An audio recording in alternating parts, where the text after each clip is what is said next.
નમસ્કાર મિત્રો, નોલેજ ગુરુમાં ફરી એકવાર આપ સૌનું હાર્દિક સ્વાગત છે. મિત્રો, કોમ્પિટિટિવ એક્ઝામમાં પાઠ્યપુસ્તક આધારિત પ્રશ્નો અવારનવાર પૂછાતા હોય છે, જેને ધ્યાનમાં રાખીને નોલેજ ગુરુ દ્વારા ધોરણ 5થી 10ના સામાજિક વિજ્ઞાનના પાઠ્યપુસ્તકમાંથી મોસ્ટ આઈએમપી કહી શકાય તેવા 750 જેટલા પ્રશ્નો તારવવામાં આવેલા છે. અગાઉ આપણે 6 પાઠ અપલોડ કરેલા છે. ત્યાર પછીના પ્રશ્નોની ચર્ચા આપણે આજના વિડીયોમાં કરશું.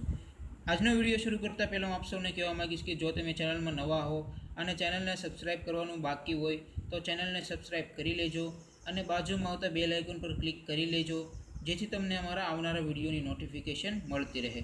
તો શરૂ કરીએ આજનો વિડીયો સામાજિક વિજ્ઞાન પાર્ટ 7. સૌથી પહેલાં પ્રશ્ન જોઈએ તો દિલ્હીની ગાદી પર બેસનાર પ્રથમ મહિલા શાસક કોણ હતા? બરાબર, આપણને એવો સવાલ પૂછાય કે દિલ્હીની ગાદી પર બેસનાર પ્રથમ મહિલા શાસક કોણ હતા? તો આપણો આન્સર થશે રઝિયા સુલતાન. બરાબર, રઝિયા સુલતાન છે એ દિલ્હીની ગાદી પર બેસનાર પ્રથમ મહિલા શાસક છે. બરાબર, રઝિયા સુલતાન દિલ્હીની ગાદી પર બેસનાર પ્રથમ મહિલા શાસક છે, રઝિયા સુલતાન.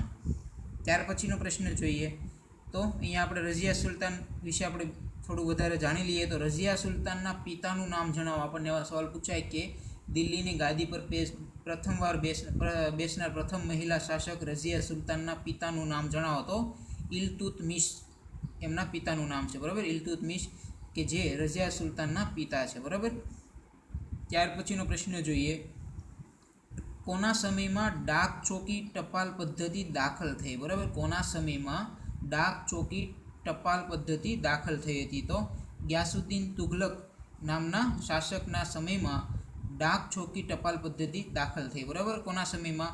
તો ગ્યાસુદ્દીન તુઘલકના સમયમાં. બરાબર, એ તુઘલક વંશના સ્થાપક છે ગ્યાસુદ્દીન તુઘલક, જેમના સમયમાં ડાક ચોકી ટપાલ પદ્ધતિ દાખલ થાય છે. બરાબર, ગ્યાસુદ્દીન તુઘલક. ત્યાર પછીનો પ્રશ્ન સિદ્ધરાજ જયસિંહના માતાનું નામ જણાવો. બરાબર, આપણને એવો સવાલ પૂછાય કે સિદ્ધરાજ જયસિંહના માતાનું નામ જણાવો. તો સિદ્ધરાજ જયસિંહના માતાનું નામ છે મિનળ દેવી. બરાબર, રાણી મિનળ દેવી છે એ સિદ્ધરાજ જયસિંહના માતા છે. બરાબર, સિદ્ધરાજ જયસિંહના માતાનું નામ રાણી મિનળ દેવી. ત્યાર પછીનો પ્રશ્ન તો સિદ્ધરાજ જયસિંહના પિતાનું નામ જણાવો. આપણને એવો સવાલ પૂછાય કે સિદ્ધરાજ જયસિંહના પિતાનું નામ જણાવો. તો કર્ણદેવ સોલંકી છે એ સિદ્ધરાજ જયસિંહના પિતા છે. બરાબર, કર્ણદેવ સોલંકી. તો સિદ્ધરાજ જયસિંહના માતાનું નામ મિનળ દેવી અને પિતાનું નામ કર્ણદેવ. બરાબર, તો હવે આપણે અહીંયા કર્ણદેવ લખ્યું છે તો એમના પણ માતા પિતાનું નામ જોઈ લઈએ. તો આપણને એવો સવાલ પૂછાય કે સોલંકી વંશના રાજા કર્ણદેવ સોલંકીના પિતાનું નામ જણાવો. તો આપણે અહીંયા લખ્યું છે કર્ણદેવના પિતાનું નામ છે ભીમદેવ પ્રથમ. બરાબર, કર્ણદેવના પિતાનું નામ ભીમદેવ પ્રથમ અને કર્ણદેવ સોલંકીના માતાનું નામ રાણી ઉદયમતી. બરાબર, તો કર્ણદેવના પિતાનું નામ ભીમદેવ પ્રથમ અને રાણી ઉદયમતી. બરાબર, તેમના માતાનું નામ. તો આપણને એવો સવાલ પૂછાય કે સિદ્ધરાજ જયસિંહના દાદાનું નામ જણાવો. તો ભીમદેવ પ્રથમ. બરાબર, તો સિદ્ધરાજ જયસિંહના માતા મિનળ દેવી, પિતા કર્ણદેવ, અને કર્ણદેવના પિતાનું નામ તો ભીમદેવ પ્રથમ અને માતાનું નામ રાણી ઉદયમતી.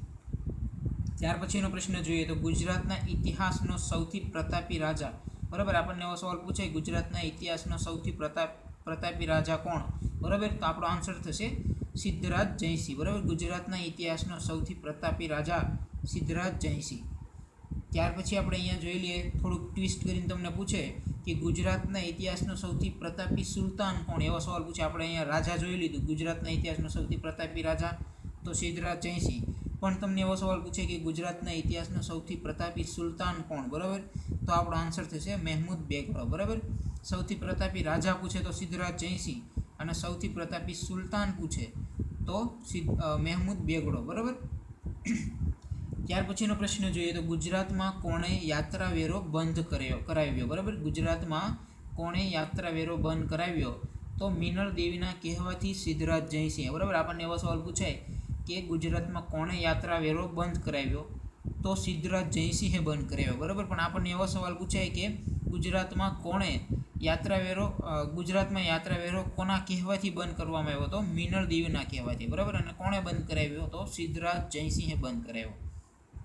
ત્યાર પછીનો પ્રશ્ન મલાવ તળાવ ક્યાં આવેલું છે? બરાબર, આપણને એવો સવાલ પૂછાય કે મલાવ તળાવ ક્યાં આવેલું છે? તો મલાવ તળાવ ધોળકા ખાતે આવેલું છે. બરાબર, અને ક્યાં જિલ્લામાં આવેલ છે એવો સવાલ પૂછાય તો અમદાવાદ જિલ્લામાં. બરાબર, મલાવ તળાવ અમદાવાદ જિલ્લાના ધોળકા તાલુકામાં આવેલું છે. બરાબર, તો અહીંયા તમારે તાલુકો પણ યાદ રાખવાનો. ઘણીવાર તાલુકા પણ પૂછે છે કે કોઈ પણ તાલુકાનું નામ આપ્યું હોય એ તાલુકો ક્યાં જિલ્લામાં આવેલો છે, તો તમારે આ વસ્તુ યાદ રાખવાની. મલાવ તળાવ ધોળકા ખાતે આવેલું છે અને ધોળકા અમદાવાદ જિલ્લામાં આવેલું છે. બરાબર, ત્યાર પછી તો મુનસર તળાવ ક્યાં આવેલું છે એવો સવાલ પૂછાય કે મુનસર તળાવ ક્યાં આવેલું છે, તો વિરમગામ ખાતે મુનસર તળાવ આવેલું છે. બરાબર, અને ક્યાં જિલ્લામાં આવેલું છે એવો સવાલ પૂછાય તો અમદાવાદ જિલ્લામાં. બરાબર, તો મલાવ તળાવ ધોળકા ખાતે અને મુનસર તળાવ વિરમગામ ખાતે આવેલું છે. બરાબર, ત્યાર પછીનો પ્રશ્ન જોઈએ. કોના શાસનકાળ દરમિયાન સહસ્ત્રલિંગ તળાવ બાંધવામાં આવેલું? બરાબર, આપણને એવો સવાલ પૂછાય કે કોના શાસનકાળ દરમિયાન, કોના સમય દરમિયાન સહસ્ત્રલિંગ તળાવ બાંધવામાં આવેલું? તો સિદ્ધરાજ જયસિંહના સમયમાં, બરાબર, સહસ્ત્રલિંગ તળાવ બાંધવામાં આવેલું સિદ્ધરાજ જયસિંહના સમયમાં. ત્યાર પછીનો પ્રશ્ન જોઈએ. તો વાઘેલા વંશનો છેલ્લો રાજા કોણ? બરાબર, આપણને એવો સવાલ પૂછાય કે વાઘેલા વંશનો છેલ્લો રાજા નીચેનામાંથી કયો રાજા વાઘેલા વંશનો છેલ્લો રાજા છે? બરાબર, તો રાયકરણ વાઘેલા. બરાબર, અથવા તો કરણ વાઘેલા.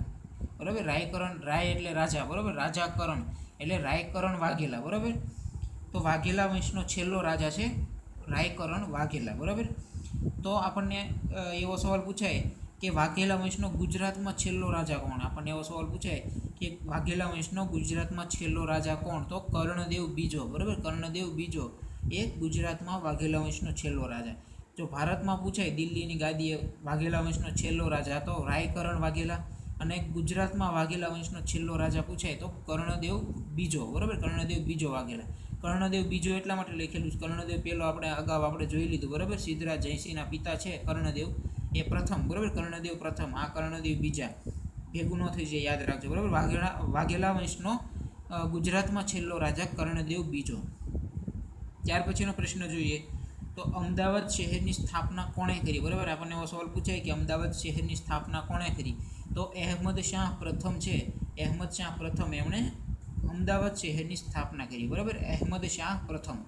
તો ઘણીવાર આપણને સવાલમાં ઓપ્શનમાં અહેમદ શાહ પ્રથમ ન આપ્યું હોય. બરાબર, પણ આપણે નાસરુદ્દીન અહેમદ શાહ આપ્યું હોય તો આપણો આન્સર અમદાવાદ શહેરની સ્થાપના નાસરુદ્દીન અહેમદ શાહે કરી એવો આપણો આન્સર છે. બરાબર, કારણ કે અહેમદ શાહ પ્રથમ છે એનું મૂળ નામ છે નાસરુદ્દીન અહેમદ શાહ. બરાબર, નાસરુદ્દીન અહેમદ શાહ જ્યારે ગાદી પર બેસે છે ત્યારે તેમને અહેમદ શાહ પ્રથમનું બિરુદ મળે છે. બરાબર, એટલે આપણને આ સવાલ પૂછે કે અમદાવાદ શહેરની સ્થાપના કોણે કરી?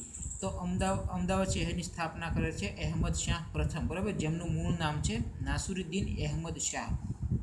ત્યાર પછીનો પ્રશ્ન આપણે જોઈએ. તો અમદાવાદ શહેરની સ્થાપના કઈ સાલમાં થઈ હતી? આપણને એવો સવાલ પૂછાય અમદાવાદ શહેરની સ્થાપના કઈ સાલમાં થઈ હતી? તો 1411માં અમદાવાદ શહેરની સ્થાપના થઈ હતી. બરાબર, ક્યારે થઈ હતી? તો 1411માં.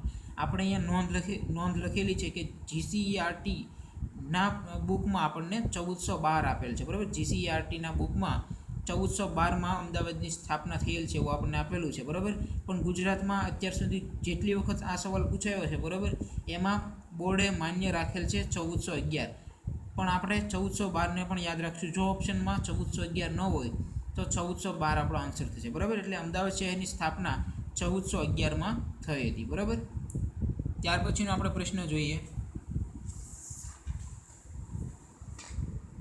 તો સોલંકી કાળની રાજ્ય વ્યવસ્થામાં નાણાં ખાતું ક્યાં નામે ઓળખાતું? બરાબર, આપણને એવો સવાલ પૂછાય કે સોલંકી કાળની રાજ્ય વ્યવસ્થામાં નાણાં ખાતું ક્યાં નામે ઓળખાતું? તો શ્રી કરણના નામે ઓળખાતું. બરાબર, સોલંકી કાળની સોલંકી કાળમાં રાજ્ય વ્યવસ્થામાં નાણાં ખાતું શ્રી કરણના નામે ઓળખાતું. આપણને એવો સવાલ ફેરવીને પૂછે કે કોના સમયમાં નાણાં ખાતું છે એ શ્રી કરણના નામે ઓળખાતું? તો સોલંકી કાળમાં, બરાબર, નાણાં ખાતું છે એ શ્રી કરણના નામે ઓળખાતું. ત્યાર પછી સોલંકી કાળ દરમિયાન રાજ્ય વ્યવસ્થામાં નાણાં ખાતું સંભાળનાર વ્યક્તિ ક્યાં નામે ઓળખાતો હતો? બરાબર, નાણાં ખાતું શ્રી કરણના નામે ઓળખાતું, પણ એ નાણાં ખાતું સંભાળનાર વ્યક્તિ ક્યાં નામે ઓળખાતો હતો? મહામાત્ય. બરાબર, મહામાત્યના નામે ઓળખાતો. સોલંકી કાળની રાજ્ય વ્યવસ્થામાં નાણાં ખાતું સંભાળનાર વ્યક્તિ મહામાત્યના નામે ઓળખાતો. ત્યાર પછીનો પ્રશ્ન જોઈએ. તો સોલંકી કાળમાં ગુજરાતમાં શૈવ ધર્મનું કેન્દ્ર સ્થાન કયું હતું? બરાબર, આપણને એવો સવાલ પૂછાય કે સોલંકી કાળ દરમિયાન ગુજરાતમાં શૈવ ધર્મનું કેન્દ્ર સ્થાન કયું હતું? કેન્દ્ર સ્થાન જણાવો. તો સોમનાથ છે એ સોલંકી કાળ દરમિયાન શૈવ ધર્મનું, બરાબર, મુખ્ય સ્થાન હતું, કેન્દ્ર સ્થાન હતું સોમનાથ. પછી આપણને એવો સવાલ પૂછાય કે સોલંકી કાળ દરમિયાન વૈષ્ણવ ધર્મનું કેન્દ્ર સ્થાન જણાવો. બરાબર, વૈષ્ણવ ધર્મનું કેન્દ્ર સ્થાન કયું હતું? તો દ્વારકા છે એ સોલંકી કાળ દરમિયાન વૈષ્ણવ ધર્મનું કેન્દ્ર સ્થાન હતું. બરાબર, તો સોલંકી કાળ દરમિયાન શૈવ ધર્મનું કેન્દ્ર સ્થાન પૂછે તો સોમનાથ, અને વૈષ્ણવ ધર્મનું કેન્દ્ર સ્થાન પૂછે તો દ્વારકા. ત્યાર પછીનો પ્રશ્ન, સોલંકી કાળમાં તેમની રાજધાનીનો પ્રદેશ કયા નામે ઓળખાતો? બરાબર, સોલંકી કાળમાં તેમની રાજધાનીનો પ્રદેશ કયા નામે ઓળખાતો? તો સરસ્વતી મંડળના નામે સોલંકી કાળમાં રાજધાનીનો પ્રદેશ છે એ સરસ્વતી મંડળના નામે ઓળખાતો. ત્યાર પછીનો પ્રશ્ન જોઈએ તો કયા વંશને ગુજરાતનો સુવર્ણકાળ કહેવામાં આવે છે? બરાબર, કયા વંશને ગુજરાતનો સુવર્ણકાળ કહેવામાં આવે છે? તો સોલંકી કાળને ગુજરાતના ઇતિહાસનો સુવર્ણકાળ કહેવામાં આવે છે, સોલંકી કાળને. બરાબર, ત્યાર પછીનો પ્રશ્ન જોઈએ, ગુજરાતમાં મધ્યયુગ દરમિયાન હસ્તલિખિત પત્રો કે ચિત્રો શાના પર લખાતા? બરાબર, ગુજરાતમાં મધ્યયુગ દરમિયાન હસ્તલિખિત પત્રો કે ચિત્રો શાના પર લખાતા? તો તાડપત્રો ઉપર લખાતા. બરાબર, ગુજરાતમાં મધ્યયુગ દરમિયાન હસ્તલિખિત પત્રો કે ચિત્રો શાના ઉપર લખાતા? તો તાડપત્રો ઉપર લખાતા. બરાબર, ત્યાર પછીનો પ્રશ્ન જોઈએ તો ઈસવીસન 1526નું પાણીપતનું પ્રથમ યુદ્ધ ક્યાં બે શાસકો વચ્ચે થયેલું? બરાબર, ઈસવીસન 1526નું પાણીપતનું પ્રથમ યુદ્ધ ક્યાં બે શાસકો વચ્ચે થયેલું? તો ઇબ્રાહિમ લોદી અને બાબર વચ્ચે થયેલું. બરાબર, પાણીપતનું પ્રથમ યુદ્ધ ક્યાં બે શાસકો વચ્ચે થયેલું એવો સવાલ પૂછાય તો ઇબ્રાહિમ લોદી અને બાબર વચ્ચે થયેલું. અથવા તો આપણને એવો સવાલ પૂછાય કે પાણીપતનું પ્રથમ યુદ્ધ ક્યારે થયેલું? તો ઈસવીસન 1526માં ઇબ્રાહિમ લોદી અને બાબર વચ્ચે થયેલું. બરાબર, અને એમાં અથવા તો આપણને એવો સવાલ પૂછાય કે પાણીપતના પ્રથમ યુદ્ધમાં વિજેતા કોણ બનેલું? તો બાબર છે એમનો વિજય થાય છે. બરાબર, 1526માં પાણીપતનું પ્રથમ યુદ્ધ ઇબ્રાહિમ લોદી અને બાબર વચ્ચે થયેલું, જેમાં બાબરનો વિજય થાય છે. બરાબર, અથવા આપણે પછીનો સવાલ જોઈએ તો મુગલ વંશનો સ્થાપક કોણ હતો? આપણને એવો સવાલ પૂછે મુગલ વંશનો સ્થાપક કોણ હતો? તો બાબર. બરાબર, એ આ યુદ્ધમાં વિજય થાય છે અને મુગલ વંશની સ્થાપના કરે છે. બરાબર, મુગલ વંશનો સ્થાપક હતો બાબર. ત્યાર પછીનો પ્રશ્ન જોઈએ તો ઈસવીસન 1527માં ખાનવાનું યુદ્ધ. બરાબર, ખાનવાનું યુદ્ધ ક્યાં બે શાસકો વચ્ચે થયું હતું? ઈસવીસન 1527માં ખાનવાનું યુદ્ધ ક્યાં બે શાસકો વચ્ચે થયું હતું? તો ચિત્તોડના રાણા સાંગા અને બાબર વચ્ચે ખાનવાનું યુદ્ધ 1527માં થયું. આપણને એવો સવાલ પૂછે કે ખાનવાનું યુદ્ધ ક્યાં બે શાસકો વચ્ચે થયેલું? તો ચિત્તોડના રાણા સાંગા અને બાબર વચ્ચે થયેલું. બરાબર, ક્યારે થયેલું ખાનવાનું યુદ્ધ એવો સવાલ પૂછાય તો 1527માં. બરાબર, ત્યાર પછીનો પ્રશ્ન, અકબરનો જન્મ ક્યાં થયો હતો? આપણને એવો સવાલ પૂછીએ કે અકબરનો જન્મ નીચેનામાંથી ક્યાં સ્થળે અકબરનો જન્મ થયો હતો? તો અમરકોટ નામના સ્થળે. બરાબર, અકબરનો જન્મ થયેલો અમરકોટ ખાતે. ત્યાર પછીનો પ્રશ્ન જોઈએ તો જહાંગીરનું મૂળ નામ જણાવો. આપણને એવો સવાલ પૂછાય કે જહાંગીરનું મૂળ નામ શું હતું? તો સલીમ છે એ જહાંગીરનું મૂળ નામ હતું. બરાબર, જહાંગીરનું મૂળ નામ છે સલીમ. ત્યાર પછી આપણે જોઈએ તો બિરબલનું મૂળ નામ જણાવો. આપણને એવો સવાલ પૂછાય કે બિરબલનું મૂળ નામ શું હતું? અથવા તો બાળપણનું મૂળ નામ શું હતું? તો બિરબલનું મૂળ નામ હતું મહેશદાસ. બરાબર, જહાંગીરનું મૂળ નામ સલીમ અને બિરબલનું મૂળ નામ હતું મહેશદાસ. ત્યાર પછીનો આપણે પ્રશ્ન જોઈએ તો જજિયા વેરો કોણે નાબૂદ કર્યો? આપણને એવો સવાલ પૂછાય કે જજિયા વેરો કોણે નાબૂદ કર્યો? તો અકબરે ગુજરાતમાં જજિયા વેરો નાબૂદ કર્યો. બરાબર, જજિયા વેરો નાબૂદ કરનાર વ્યક્તિ છે સુલતાન છે અકબર. અકબરે જજિયા વેરો છે એ બંધ કરાવ્યો હતો, નાબૂદ કરાવેલો. ત્યાર પછીનો સવાલ જોઈએ તો અકબરે નાબૂદ કરેલો જજિયા વેરો કોણે ફરીથી શરૂ કર્યો? બરાબર, જજિયા વેરો બંધ કરાવે છે, નાબૂદ કરાવે છે અકબર. એ જજિયા વેરો કે જે અકબરે નાબૂદ કરાવેલો એ જજિયા વેરો કોણે ફરીથી શરૂ કર્યો એવો સવાલ પૂછે તો ઔરંગઝેબ છે એણે ગુજરાતમાં જજિયા વેરો લેવાનું ફરીથી શરૂ કરાવેલું. બરાબર, તો આજના વિડીયોમાં આપણે અહીં સુધી રાખીએ. જો તમને આજનો વિડીયો પસંદ આવે તો લાઇક કરજો, તમારા મિત્રો સાથે શેર કરજો અને ચેનલને સબસ્ક્રાઈબ કરવાનું બાકી હોય તો ચેનલને સબસ્ક્રાઈબ કરવાનું ભૂલશો નહીં. Thank you for watching my video.